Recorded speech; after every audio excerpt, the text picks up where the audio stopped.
علیکم، welcome to حضرت studio. اپنی دعاؤں میں ہمیں یاد رکھیں اور چینل سبسکرائب کرنا بالکل مت بھولیں.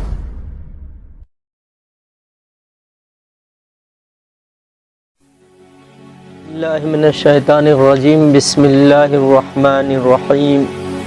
الحمد للہ رب العالمین والصلاة والسلام علی اشرف الانبیاء والمرسلین. قال اللہ تبارک و تعالی فی کتابہ المجید وفرقان الحمید. بسم اللہ الرحمن الرحیم.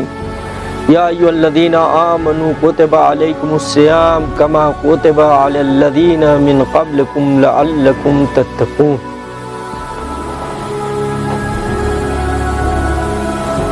ایاما معدودات فمن کان منکم مریضا او علی سفر فعدۃ من ایام اخر وعلی الذین یطیقونہ فدیۃ طعام مسکین فمن تطوع خیرا فہو خیر لہ وان تصوموا خیر لکم ان کنتم تعلمون. آج کا ہمارا موضوع قرآن مجید کی آیتوں سے یہ ثابت کرنا ہے کہ آیا روزہ فقط امت محمد صلی اللہ علیہ وآلہ وسلم سے تنہا مخصوص ہے یا دوسری امتوں پر بھی روزہ تھا؟ یعنی موضوع ہمارے یہ کیا روزہ مخصوص ہے فقط امت محمد صلی اللہ علیہ وآلہ وسلم سے یا اور دوسری گزشتہ امتوں پر بھی روزہ تھا؟ تو سورہ بقرہ کی 183 اور 184 آیت میں خداوند عالم نے صاف واضح کر دیا کہ روزہ اس سے پہلے دوسری امتوں پر بھی واجب تھا. پہلے اس آیت کا ترجمہ میں آپ کے سامنے عرض کر دوں. یا ایھا الذین آمنوا، اے صاحبان ایمان، کتب علیکم الصیام، تمہارے لیے اللہ نے روزہ لکھ دیا ہے. کما کتب علی الذین من قبلکم، جیسا کہ تم سے پہلے امتوں کے لیے روزہ رکھا تھا. لعلکم تتقون، شاید کہ تم لوگ متقی ہو جاؤ. تو عزیزو، اور دوسری آیت یہ ہے کہ وہ لوگ جو تم میں سے بیمار ہیں یا مسافر ہیں اور وہ اس مہینے میں بیماری اور روزے کی بنا پہ روزہ نہیں رکھ سکتے، تو ان کے لیے یہ ہے کہ پروردگار عالم نے دوسرے ایام کو معین کیا ہے کہ اس ایام کے بعد جب ان کا عذر زائل ہو جائے تو وہ روزہ رکھیں. اور وہ افراد جن کی بیماری پورے سال کے سال طولانی رہتی ہے اور پورے سال وہ مریض رہتے ہیں، یا وہ افراد جن کا سن بہت زیادہ ہو چکا ہے اور ان کے پاس روزہ رکھنے کی طاقت نہیں ہے، ان کے لیے خداوند عالم نے کہا ہے کہ آپ کو کفارہ بعنوان فدیہ دینا پڑے گا. فدیہ بعنوان کفارہ دینا پڑے گا، تاکہ کس کو دیا جائے گا؟ یہ ایک مسکین کو دیا جائے گا، اور یہ تمہارے لیے بہتر. اگرچہ روزہ رکھنا، جبکہ تم جانتے ہو کہ روزہ رکھنا یہ بہت اچھی بات ہے.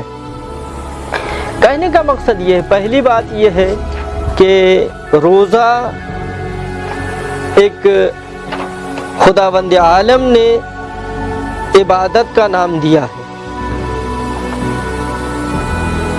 یہ بہت عظیم عبادت ہے. اس عبادت کا ثواب خدا دیتا ہے اور دے گا.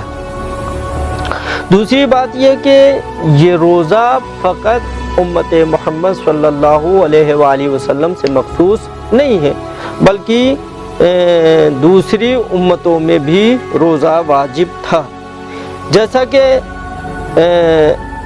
روزہ تورات اور انجیل میں بھی آیا ہے کہ یہود اور نصارہ جب یہ مشکلات میں مبتلا ہوتے تھے، جب بیماری ان کے اوپر آتی تھی یا غم اور مشکل پیش آتی تھی، تو یہ لوگ روزہ رکھتے تھے اور اس روزے کی بنا پر اپنی مشکلات کو یہ لوگ برطرف کرتے تھے. حوالہ یہ قاموس कामुसुल किताब मुक़द्दस में इसका हवाला जिक्र हुआ है। जो आज की तौरात और इंजील है उसमें यह मिलता है कि कौम यहूद और नसारा जब मुश्किलात में मुब्तला होती थी तो वो रोज़ा रखती थी। और इसी तरीके से मिलता है कि हज़रत मूसा अलैहिस्सलाम को जब लौहे अहद देना हुआ खुदावंद आलम को तो वो कोहे तूर पे गए और वहाँ 40 दिन और 40 रातें ना उन्होंने कुछ खाया है ना वहाँ कुछ पानी की शक्ल में पिया है। 40 रात और 40 दिन वहाँ गुजारा है। ये आज जो मौजूदा तौरात इंजील राज है उसमें जिक्र है। लिहाजा जनाब मूसा अलैहिस्सलाम ने रोज़ा रखा है।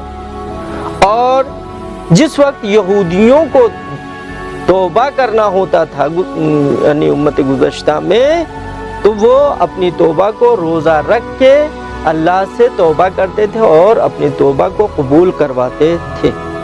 इसी तरीके से हज़रत ईसा अलैहिस्सलाम 40 रोज़ रोज़ा रखा, ये इंजील में मौजूद है। और हज़रत ईसा अलैहिस्सलाम के बाद उनके हवारियून भी रोज़ा रखते थे। तो इससे ये पता चला कि फ़कत और फ़कत रोज़ा उम्मत मोहम्मद सल्लल्लाहु अलैहि वसल्लम से मखसूस नहीं है।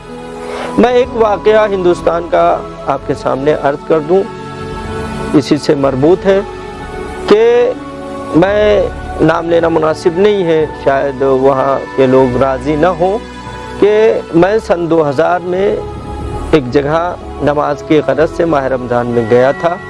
तो जिस मेज़बान के घर में रुका हुआ था तो वो ऐसे ही रोज़े के फ़जीलत यानी और उसके आसार व बरक़ात बताने लगे। तो कहने लगे कि मौलाना आप तो ये जो हमारे घर के सामने लोहार है इसको जानते हैं, ये पूरे इसकी दादी रोज़ा रखती थी, फिर इसकी माँ रोज़ा रखने लगी, फिर इसके घर की औरतें रोज़ा रखती। उन्होंने एक चीज़ बयान किया कि ये बहुत ही परेशान हाल रहता था, इसके यहाँ कोई कारोबार के लिए नहीं आता था, अपना काम नहीं करवाता था और ये बहुत मजबूर और बहुत ही फ़कीर था।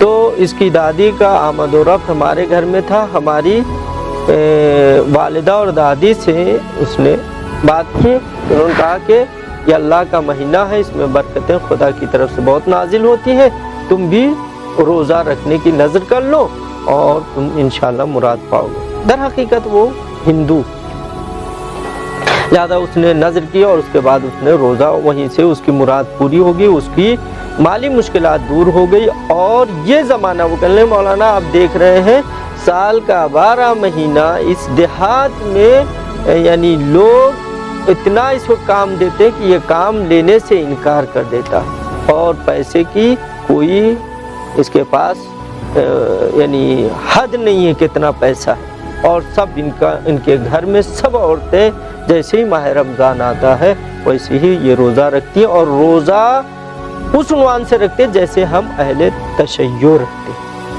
और वो कहते हैं कि इससे हमको बहुत बरकत हासिल हुई है। तो इससे ये पता चलता। और भी अखबार में पर साल मैंने सुना कि फ़ला राजपूत के घराने वालों ने रोज़ा रखा है, फ़ला लोगों ने रोज़ा रखा है। बहरहाल उसके लिए कोई सनद नहीं है। मैंने मिन बाबिल मिसाल यहाँ ज़िक्र किया है कि ये रोज़ा की बिना पे इंसान के पास अल्लाह की रहमतें अल्लाह से करीब होता और अल्लाह की रहमतें उसके शामिल हाल होती हैं। खुदा से हम दुआ करते हैं कि परवरदिगारा ज़्यादा से ज़्यादा हमको इस माह की बरकतें हमारे नाम आमाल में और तमाम मोमिनीन के नाम आमाल में लिखते हुए आखिर दावाना अनिल हम्दुलिल्लाहि रब्बिल आलमीन। वेलकम टू हदर स्टूडियो। अपनी दुआ में हमें याद रखें और चैनल सब्सक्राइब करना बिल्कुल मत भूलिए।